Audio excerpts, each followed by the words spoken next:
Hello guys and gals, Buffalo here. It's a nice day out here except for one thing. The daggone wind is blowing like crazy today, so I apologize for any wind noise you may get on the microphone.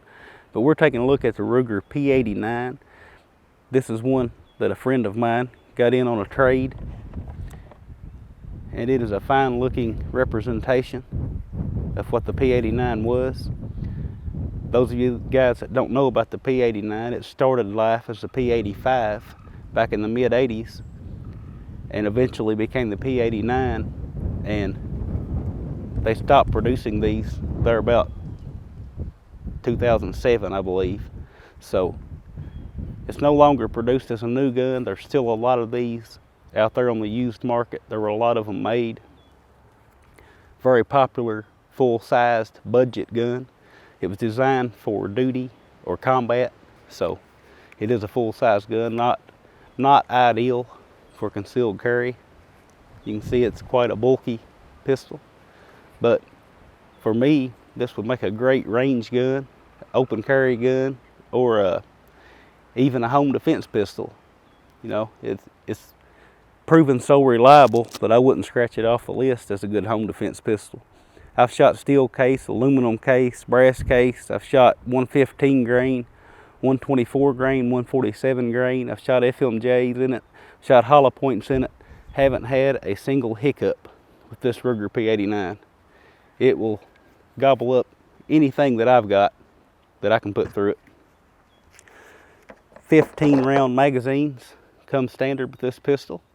Now, if you bought one in that era of the Clinton gun ban, you know, of course you would have only gotten 10 round magazines during that time, from 94 to 04. It was a terrible time in our history, but we're past it now. This one has the 15 rounders with it. Let's take some shots. It is double action, single action.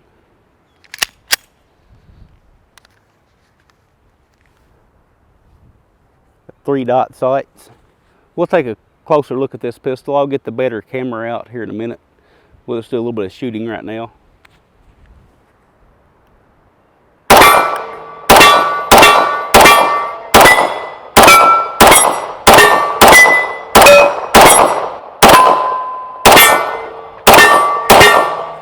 Shoots just great. Very smooth operating. The recoil is fairly low because it is such a such a bulky, large pistol. It's not as heavy as you would think. It's got an aluminum alloy frame, so it does keep the weight down. It's actually about a ½ pound lighter than your average 5-inch 1911. So it's a bulky gun, and a lot of people on other videos talk about how heavy it is, but it's actually not that heavy. It just it's so bulky it seems heavy. Magazine release works from either side of the pistol. So does the safety decocker. The only thing that works from one side only that I can see is the slide release or slide stop. It only works on the left side because it also acts as your takedown pin, which we'll take a look at here in just a minute. Put another magazine in it. Now, this time we'll start out. Here's the safety decocker. You can see it puts the gun on safe and decocks the pistol. The pistol is safe. Now, most people would probably carry this pistol, I would imagine, decocked and with the safety off. So you've got that long double action trigger pull to act as your safety on that first shot. Now, I never was very good at transitioning from a double action trigger pull to single action. So, well, let me demonstrate. We'll give it a try anyway. So that first trigger pull, real long and heavy. Now that the slide has cocked the gun, now I'm in single action. You've got that short, light trigger pull.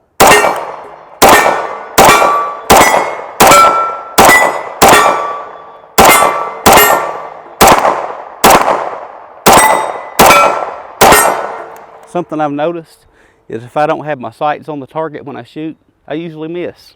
Kind of odd how that works, isn't it? But let me get the other camera out. we'll put this thing on the table and give you guys some close-ups of it. Explain why I'm wearing this shooting glove while I'm shooting this. You guys probably notice I hardly ever wear shooting gloves, but I need to with this little pistol, and I'll show you guys why.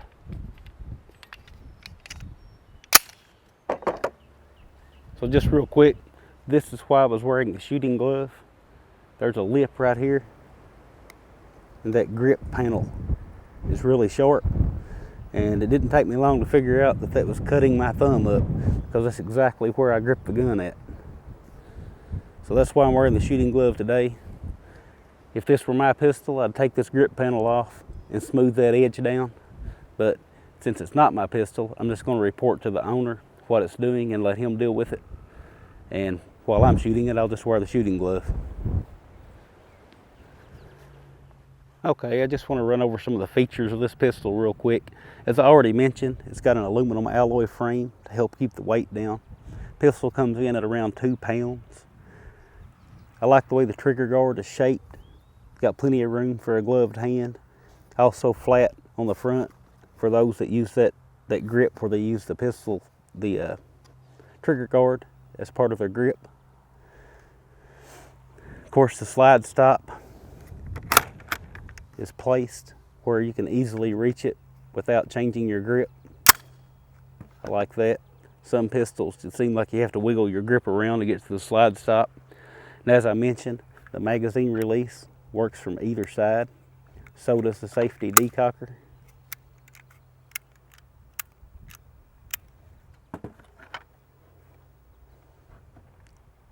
Now it is aluminum alloy frame. It has got some stainless steel parts here. I see the trigger, the hammer, and the barrel are stainless steel. Of course, the hammer is serrated. If you want to manually go into single action mode, you can do that.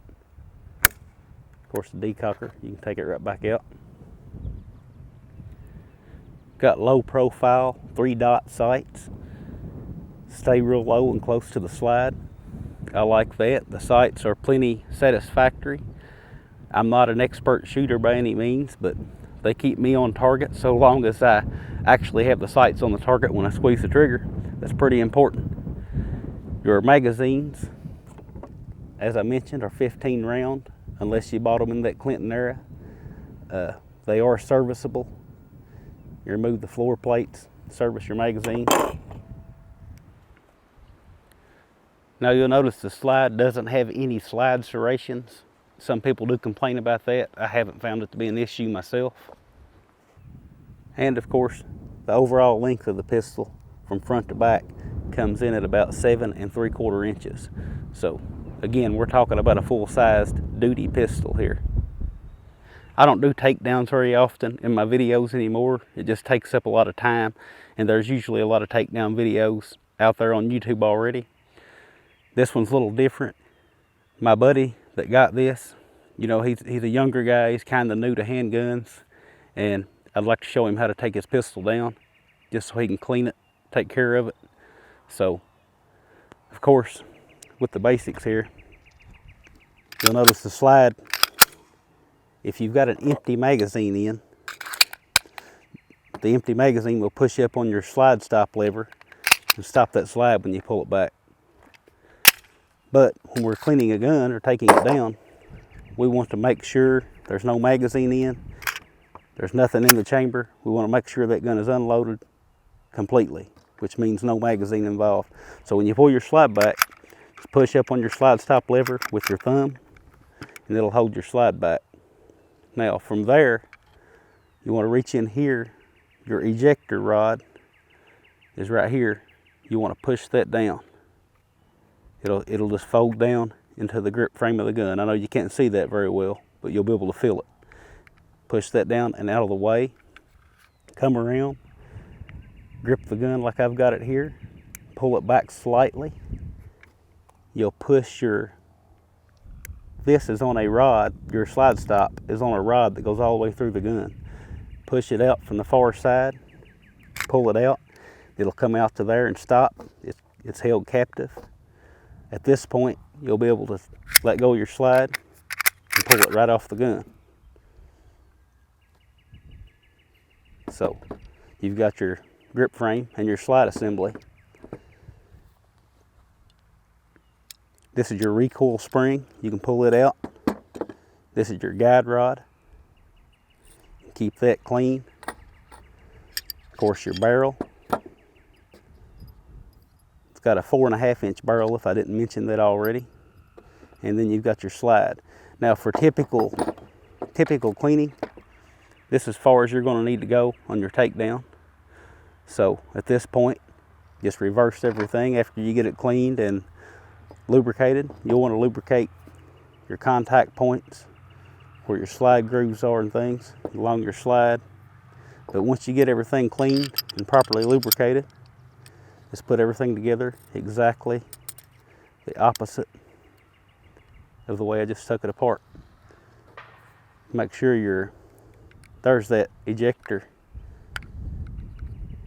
lever. Just make sure it's pushed down into the grip frame there. Your slides should go right back onto the gun. Again, hold it here.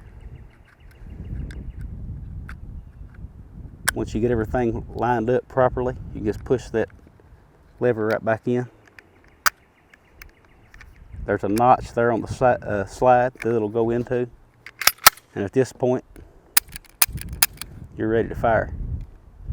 Well, you're not loaded, you're not ready to fire, but you're ready to load up, take it back out and shoot some more. Pretty simple. Guys, that's really all I've got to say about this pistol. Just a ultra reliable piece of American history here. Gone with the wind, as they say, no longer being produced. But I've got one more magazine, and I've got it loaded up with a little bit of each of the ammo I've got here on the table. This wind is getting ferocious, but I've got it mixed up, all different types of the ammo that I've got here. I have no doubt that it's going to run right through these. It's gobbled up everything I've gave it so far and lived up to its reputation as being reliable. So that's all I've really got today, guys. You guys have a great day, and I'll talk with y'all again soon.